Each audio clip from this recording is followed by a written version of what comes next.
खुलुमबाय। बेयो बड'लेण्ड इंखं टेलिभिजन। दिनैनि रादाबखौ फरायदों आं रिंकु बसुमतारिया। दिनैनि गाहाय रादाबफोराव दं।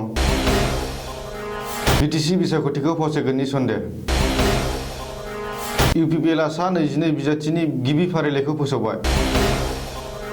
हाग्रामा महिलारिया दिनै नमिनेसन गथायबाय। प्रमद बर'आ गयबारि बियाबनिफ्राय बिजाथिलाइ गथायबाय। चन्दन ब्रह्मनि अजद। इउपिपिएलआ बिटिआरनि मुङाव भट खावनो नाजादों। गयबारि बियाबनि बादायनाया बयनिबो नोजोरथावसिन जागोन। दिनैनिफ्राय 29 मार्चसिम बन्द थागोन आसाम रायजोआरि जुनारसालिया। बर' रेबग्रा जथुमा बान्था गथायनाय हाबाफारिखौ दोनथ'बाय। कंग्रेसआबो बिटिसि बिसायख'थिनि बिजाथि फोसावबाय।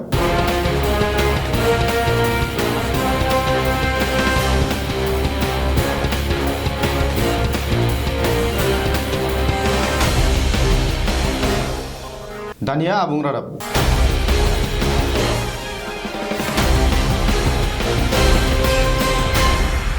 फैगौ 4 एप्रिलखालि खुंजानो गोनां बिटिसि बिसायख'थिखौ फावसायनायनि सन्देह सांदों। हादरनाङै गिख्रंथावना कर'ना भाइरासनि साग्लोबनायखौ नोजोर होनानै बिटिसि बिसायख'थिखौ फावसायनो हागौनि सन्देह गोख्रोंसिन जादों।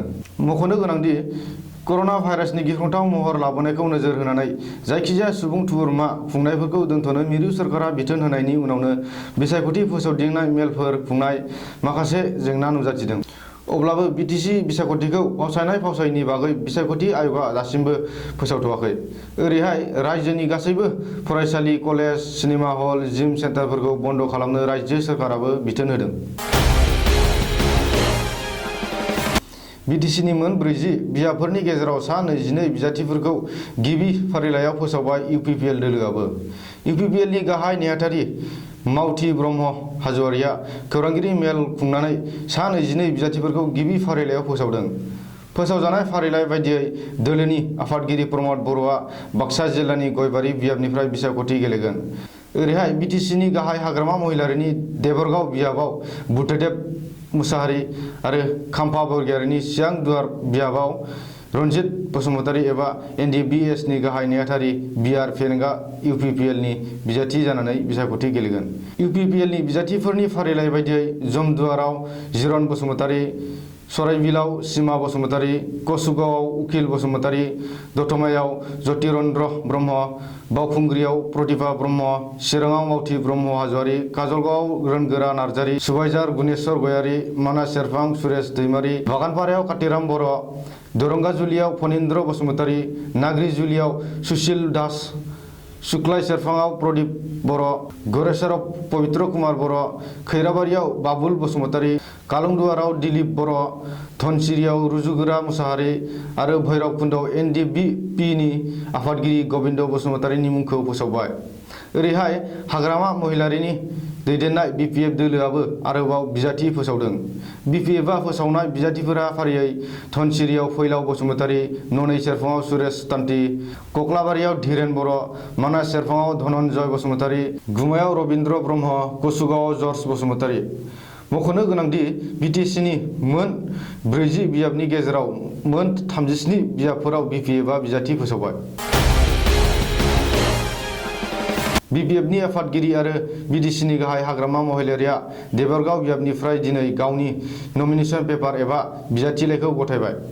हाग्रामा महिलारिजों लोगोसे सालाकाथि बियाबनि बिजाथि देरहासात बसुमतारि, बनरगाव बियाबनि बिजाथि राजिब कुमार ब्रह्म आरो बावखुंग्रि बियाबनि बिजाथि धनेस्वर गयारिमोनाबो दिनै बिजाथिलाइ गथायबाय। रोजा रोजा मददगिरि आरो दोलोनि सोद्रोमाफोरखौ लानानै हाग्रामा महिलारि, देरहासात, राजिब आरो धनेस्वर गयारिमोना क'क्राझार जिल्ला बेंगिरि मावख'सिम रैली खालामनो आरो गावबा गावनि बिजाथिलाइखौ गथायो। बिपिएफनि बिजाथि लोमस्राव दैमारियाबो दिनै बिजाथिलाइ गथायबाय होननानै मिथिनो मोन्दों। बबेखानि बिजाथिलाइ गथायनायनि उनावनो गावसिनि देरहानाया रोखा होननानै दाबि दैखांदों बिजाथिफोरा। इउपिपिएल दोलोनि आफादगिरि आरो दुलाराय बर' फरायसा आफादनि आगुनि आफादगिरि प्रमद बर'आ दिनै बिजाथिलाइ गथायबाय। मख'नो गोनांदि बाक्सा जिल्लानि बेन्दोङाव थानाय 28 नं गयबारि बियाबनि बिजाथि महरै इउपिपिएलआ दोलोनि आफादगिरि प्रमद बर'नि मुंखौ फोसावनायनि उनावनो दिनै प्रमद बर'आ गावनि जोनोम गामि न'आव थांनानै न'नि बाथौसालियाव फुजा होनानै गावनि बिजाथिलाइखौ गथायो। बबेखानि प्रमद बर'नि बिजाथिलाइ गथायनाय हाबाफारियाव इउपिपिएलनि आगुनि आफादगिरि उरखाव गोरा ब्रह्मजों लोगोसे दोलोनि गोबांसा दैदेनगिरि सोद्रोमाफोरजों लोगोसे प्रमद बर'खौ मोजां मोनग्रा रोजा रोजा सुबुंफोरा बाहागो लाहैयो होननानै मिथिनो मोननाय जादों। फैबाय थानाय बिटिसि बिसायख'थियाव इउपिपिएलनि आफादगिरि प्रमद बर'आ बिटिआरनि मुङाव भट खावनो नाजादों। काजलगावआव बिपिएफनि बिजाथि पानिराम ब्रह्मनि जानानै फोसावदिंनाय आरो स्टारिं कमिटिनि गोदान मावख' बेखेवनायाव बे अजदखौ होदों बिपिएफनि दैदेनगिरि आरो मन्त्रि चन्द्र ब्रह्मआ। चन्दन ब्रह्मआ बुंदों दि बिटिआरखौ इमप्लिमेन्ट खालामनो थाखाय पार्लियामेन्टआव पास जाग्रोनांगोन।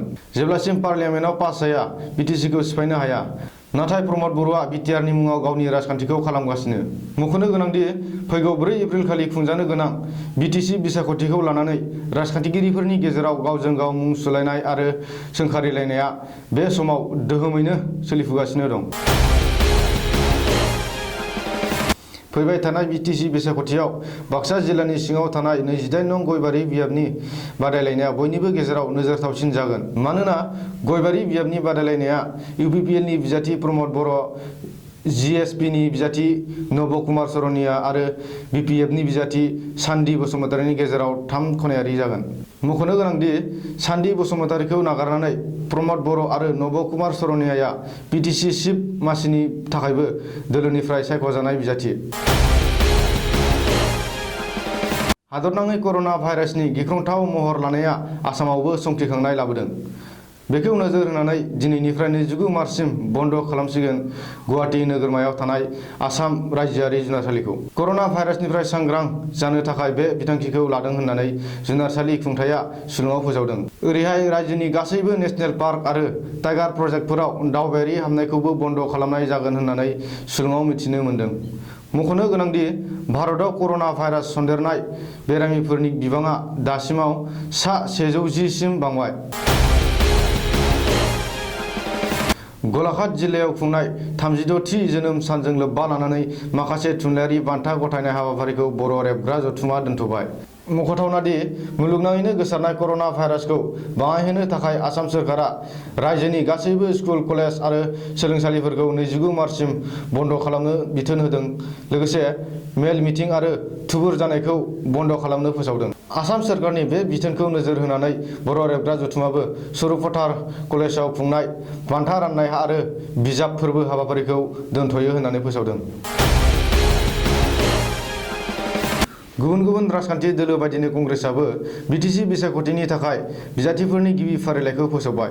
कंग्रेसआ गिबि फारिलाइयाव फोसावनाय बिजाथिफोरा जादों गुमा बियाबाव मुमेनुर इस्लाम, श्रीरामपुराव साजाल कुमार सिंह, बावखुंग्रियाव रुकेन्द्रनाथ ब्रह्म, काजलगावआव बिन'द ब्रह्म, सुबाइझाराव अरुण नार्जारी, सालबारियाव बिश्वजित बसुमतारी, दिहिरायाव हितेश्वर राभा, नाग्राजुलियाव जासमिना बेगम, गरेश्वराव रमेश बर', पासनाय सेरफाङाव नवज्योति कुर्मी, रौतायाव प्रेमानन्द ब्रह्म आरो भैरबकुन्द'आव प्रदीप कुमार दैमारिमोन। दिनैनि रादाबा एसेनोसै। गोजोन्थों।